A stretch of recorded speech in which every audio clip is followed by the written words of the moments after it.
Welcome back. Bharat Nepal మధ్య ఉన్న సరిహద్దు వివాదంపై ఆ దేశ ప్రధాని బాలేంద్ర షా కీలక ప్రకటన చేశారు. భారత్ భూభాగాల్ని నేపాల్ ఆక్రమించుకుంది అని చెప్పి ఆ దేశ పార్లమెంట్లోనే చెప్పారు. ప్రొఫెసర్ గారు, బాలేంద్ర షా చెప్పింది నిజమేనా? ఎందుకంటే చైనా లాంటి బలమైన దేశం అరుణాచల్ ప్రదేశ్లోని కొంత భారత్ భూభాగాన్ని ఆక్రమించుకుంది అనే వార్తలు విన్నాము. కానీ నేపాల్ చాలా చిన్న దేశం. సో ఆ దేశ నూతన ప్రధాని బాలేంద్ర షా చెప్తూ ఉన్నారు, భారత భూభాగాల్ని నేపాల్ ఆక్రమించుకుంది అని చెప్పేసి. ఇది నిజమేనా సార్? అప్పుడు ఆయనే చెప్పినాక నిజం కాదు, నేనే చెప్పాలి. నేపాల్ ప్రైమ్ మినిస్టరే చెప్తున్నాడు, భారత భూభాగం మా ఆధీనంలో మీరు ఆక్రమించుకున్న పదం వాడారు. కానీ ఆయన వాడిన పదం ఆధీనంలో ఉంది. రెండింటి మధ్య తేడా ఉంది. ఆక్రమించుకోవడం అనేదేమో బై ఫోర్స్, ఆధీనంలో ఉండడం బై ఫోర్స్ కాదు, బై డిస్ప్యూట్.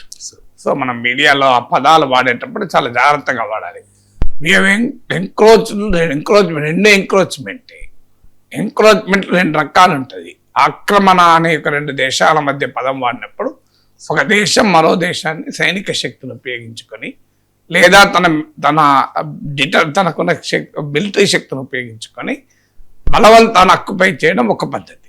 రెండవది డిస్ప్యూటెడ్ టెరిటరీ, ఒకరి భూభాగంలో ఇంకోరు ఉండడం.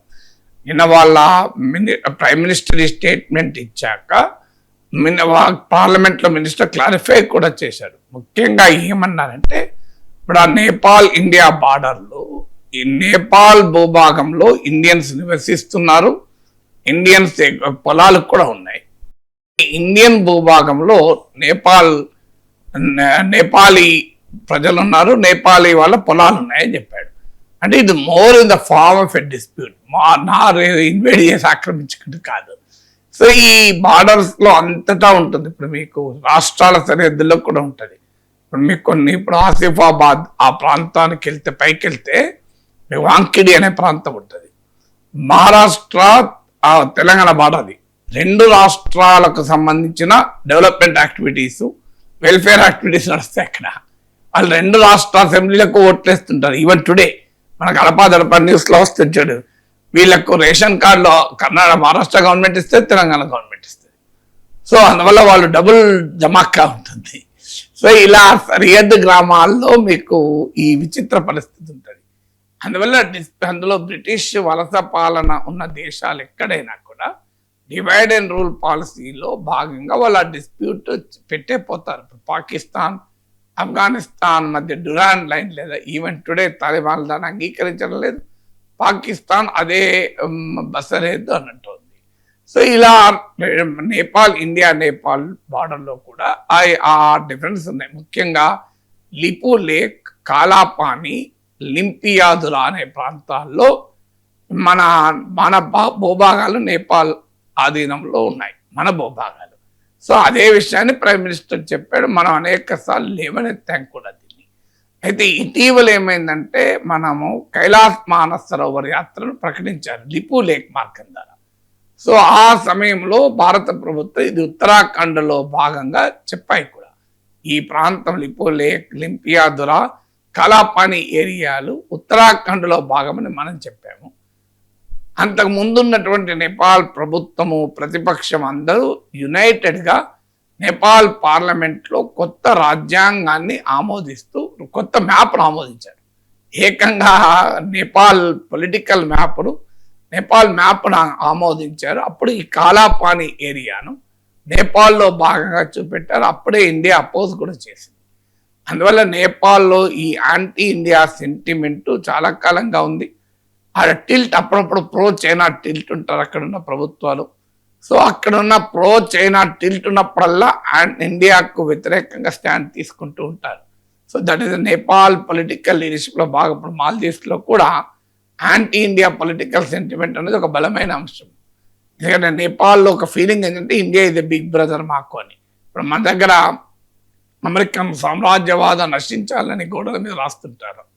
ఇప్పుడు తగ్గిపోయాయి కానీ ఒకప్పుడు అక్కడ భారత సామ్రాజ్యవాదం, ఇండియన్ ఇంపీరియల్ రూల్ అంటారు. మనం ఏదో సామ్రాజ్యవాదం అని మన దేశాలు ఆక్రమించుకున్నట్టుగా ఫీల్ అవుతారు ఒక సెక్షన్.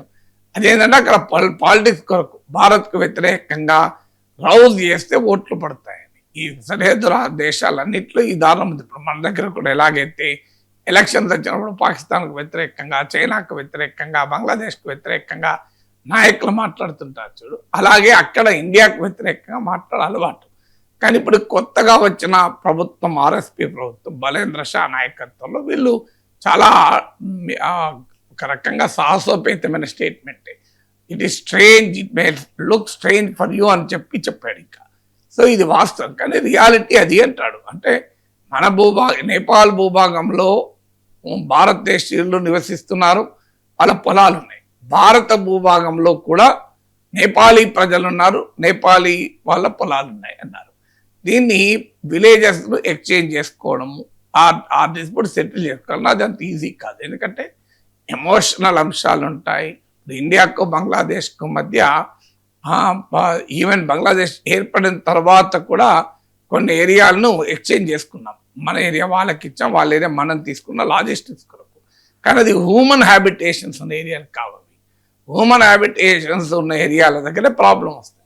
హ్యూమన్ హ్యాబిటేషన్ లేకపోతే లాజిస్టిక్స్ కొరకు అలా దేశాలు అగ్రిమెంట్ కూడా చేసుకున్నాయి. ఇండియా బంగ్లాదేశ్ దగ్గర ఆ హిస్టారికల్ అగ్రిమెంట్ కూడా ఉంది. సో అందువల్ల ఇది మొదటి నుంచి ఉన్న కాంట్రవర్సీ. ఇది ఈ మధ్య కాలంలో అక్కడ గతంలో ఉన్న ప్రభుత్వానికి మన దేశంలో అధికారంలో ఉన్న బీజేపీకి మధ్య రిలేషన్స్ సరిగా లేకుండా, అసలు నేపాల్లో ప్రొటెస్ట్ల వెనకాల మదేశీ తిరుగుబాటు వెనకాల కూడా మోడీ బీజేపీ ఉంది అని వాళ్ళ అనుమానాలకు కూడా వ్యక్తం చేశారు. కానీ ఇప్పుడు కొత్తగా వచ్చిన పార్టీ ఇప్పుడు లేటెస్ట్గా వాళ్ళ బీజేపీ ఆహ్వానం మేరకు నేపాల్లో అధికారంలో ఉన్న ఆర్ఎస్పి చైర్మన్ వాళ్ళ డెలిగేషన్ ఇండియాలో పర్యటిస్తుంది. బీజేపీ ఆహ్వానం మీదనే వస్తున్నారు వాళ్ళు. సో అందువల్ల కాస్త ఈ ప్రభుత్వం ఏమైనా ఇండియాకు ఫ్రెండ్లీగా ఉంటుందో చూడాలి. గత ప్రభుత్వాలలో మాత్రం ఆ యాంటీ ఇండియా టిల్ట్ ఉండే. బట్ అయినా కూడా నేపాలీ పొలిటీషియన్స్ అందరికీ ఇండియాతో సత్సంబంధాలు, వాళ్ళు ఇక్కడే చదువుకున్నారు చాలామంది. అందులో మన దగ్గర డిగ్రీలు చేశారు, పీజీలు చేశారు. నేపాలీ ఐఏఎస్ ఐపీఎస్ అధికారులకు మన దేశ అకాడమీలో శిక్షణ ఇస్తారు. నేను నేషనల్ అకాడమీ అడ్మినిస్ట్రేషన్ ముస్సోరీ వెళ్ళినప్పుడు, నేషనల్ పోలీస్ అకాడమీ వెళ్ళినప్పుడు చూశాను. నేపాలీ, భూటానీ ఆఫీసర్లకు, మన దగ్గర శ్రీలంక ఆఫీసర్లు, బంగ్లాదేశ్ ఆఫీసర్లకు ట్రైనింగ్ కూడా ఇస్తుంటాం మన వాళ్ళు. సో అందువల్ల ఆ రిలేషన్ ఇండియాకు నేపాల్కు ఉన్నాయి. అది దాన్ని ఆ నేపాల్లో ఒకవైపు చైనా తన ఫుట్ ప్రింట్ పెంచుకోవాలని చూస్తుంది, ఇండియా తన ఇన్ఫ్లుయెన్స్ను పెంచుకోవాలని కూడా చూస్తుంది. అందుకని నేపాల్ సర్వైవల్కి ఇండియాతో ఫ్రెండ్షిప్ అనేది అనివార్యం. ఎందుకంటే ఇట్స్ ఎ వేరే బార్డర్ లేదు మనకు, మనం అనివార్యంగా మనతో పెట్టుకోవాల్సిందే రిలేషన్స్. సో అందువల్ల ఇలాంటివి జరుగుతుంటాయి. ఇప్పుడు నేపాలీ స్టూడెంట్స్ పైన ఒరిస్సాలో కూడా దాడులు జరిగినాయి, దాన్ని మనం ఖండించాం. సో బార్డర్ డిస్ప్యూట్స్ ఇలా కొత్త ఏమీ కాదు, కంట్రీస్ మధ్య ఉంటుంది. కాంత అండర్స్టాండింగ్, కాస్త ఇచ్చిపుచ్చుకునే దూరం ఉండాలి. కానీ ఎమోషనల్ అవుతుంది సరిహద్దుల దగ్గర వరకు. అందువల్ల ఖచ్చితంగా వాస్తవం అది నేపాల్ ప్రైమ్ మినిస్టర్ చెప్పింది. కాలాపాని ఏరియాలో, లింపియాదురా కాలాపాని ఏరియాలో మన దేశ భూభాగాలు నేపాలీల ఆధీనంలో ఉన్నమాట నిజం. దాన్ని సామరస్యంగా పరిష్కరించుకునే ప్రయత్నం జరగాలి. ఎందుకంటే నేపాల్ వెరీ హెవీ మైగ్రేషన్ ఉన్న కంట్రీ. అందులో ఎక్కువ మంది మన ఇండియాలోనే ఉంటారు నేపాలీస్ మన ఇండియన్స్ ఒక రకంగా మన వాళ్ళుగానే మనం భావిస్తాం. వాళ్ళేమి ఆ వ్యతిరేకత మనకేం లేదు. ఐ థింక్ నేపాల్లో subject correction 7% of the Nepal population migrate అయిపోయారు. అంత పెద్ద మైగ్రేషన్ కంట్రీ అది. సో లెట్ అస్ హోప్ ఈ కొత్త ప్రభుత్వం వచ్చాకనే ఇండియా నేపాల్ రిలేషన్స్ కొంత మెరుగవుతాయని.